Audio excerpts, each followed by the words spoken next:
14 अप्रैल 1912, एक ऐसी रात जिसे दुनिया कभी भूल नहीं पाई। एक जहाज जिसे लोग कहते थे कभी डूब ही नहीं सकता, पर सिर्फ 2 घंटे 40 मिनट में वो समुद्र के अंधेरे में हमेशा के लिए गायब हो गया। और सवाल ये है, आखिर टाइटैनिक डूबा कैसे? It was a new breed of luxury liner. Titanic left port in Southampton, England. Among her passengers were many of the wealthy and influential. The band played the gayest tunes and American ragtime dances. The time was 11:40. The iceberg grazed the right side of the ship. And all of a sudden she lifted up quickly. Everything that was movable was going through her. I didn't think it was serious because I didn't think it was.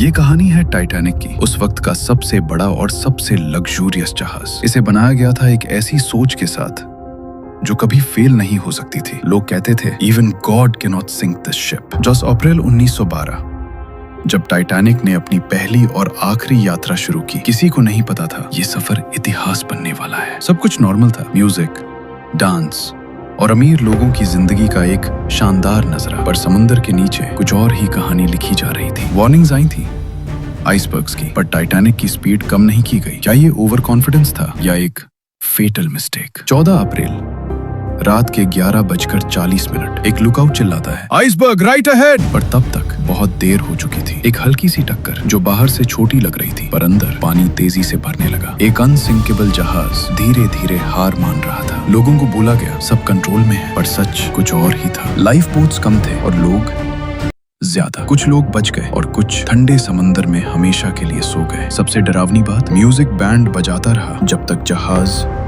डूब नहीं गया। 2:20 AM Titanic 2 टुकड़ों में टूट गया और धीरे धीरे समंदर के अंधेरे में गायब हो गया। 1500 से ज्यादा लोग उस रात लौट के नहीं आए। सिर्फ 700 लोग जिंदा बच पाए। टाइटैनिक सिर्फ एक जहाज नहीं था, ये एक सबक था कि कभी कभी इंसान का घमंड उसकी सबसे बड़ी कमजोरी बन जाता है और समंदर वो कभी माफ नहीं करता। पर टाइटैनिक की कहानी यहीं खत्म नहीं होती। आज भी उसका मलबा समुंदर के नीचे पड़ा है, जैसे वो अभी भी अपनी कहानी सुना रहा हो। अगली बार जब तुम समंदर देखो, याद रखना उसके नीचे टाइटैनिक अभी भी सो रहा है।